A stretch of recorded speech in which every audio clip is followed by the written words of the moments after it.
ලෙබනනේ civil යුද්ධය අවසන් වෙලා ටික දවසක් ගත වෙලා තත්ත්වය යථා තත්ත්වයට පත්වෙමින් තිබුණා.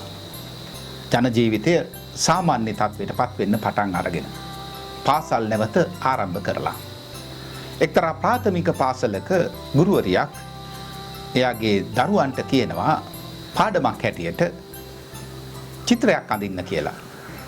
එයාගේ මතකයට, එයාගේ කල්පනාවට, මනසට එන අදහස චිත්‍රයකට නගන්න කියලා. ළමයින්ට මේ වැඩ පැවරුම දීලා මේ ගුරුතුමිය බලනවා මොනවද දරුවෝ අඳින්නේ කියලා. එක දරුවෙක් යුද්ධ ටැංකියක් අඳිනවා. තව දරුවෙක් ඇඳලා තියෙන්නේ කාලතුවක්කුවක්. තව දරුවෙක් ඇඳලා තියෙන්නේ මියගිය දරුවෙකුගේ සිරුරක්.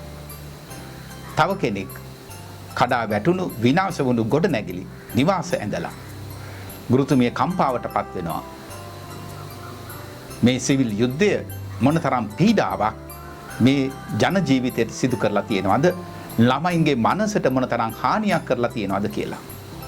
එයා ඒ ගැන කල්පනා කරමින් දුක් වෙමින් ඉන්නකොට එයා අනිත් දරුවා අඳින දිහා බලනවා. සතුටටපත් කරමින් ඒ දරුවා ඇපල් ගෙඩියක් අඳිමින් ඉන්නවා. ගුරුතුමිය ඊටාම සතුටටපත් වෙලා ඒ දරුවා ළඟට ගිහිල්ලා කියනවා,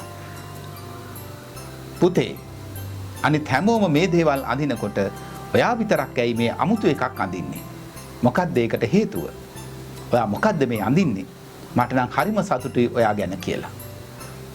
දරුවා කියනවා, මං අඳිමින් ඉන්නේ අත් බෝම්බයක් කියලා.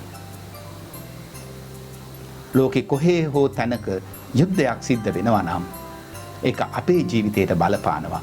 අපේ ජන ජීවිතයට බලපානවා. අපිව මානසිකව, අධ්‍යාත්මිකව බිඳවට්ටනවා. අපේ වගකීම වෙන්නේ ලෝ සාමය වෙනුවෙන් කැපවීම, යාඥා කිරීම, ලොව සාමය ප්‍රාර්ථනා කිරීම. එහෙම නැත්නම් ඒ බෝම්බේ පුපුරන්නේ අපේ දෙපා පාමුල.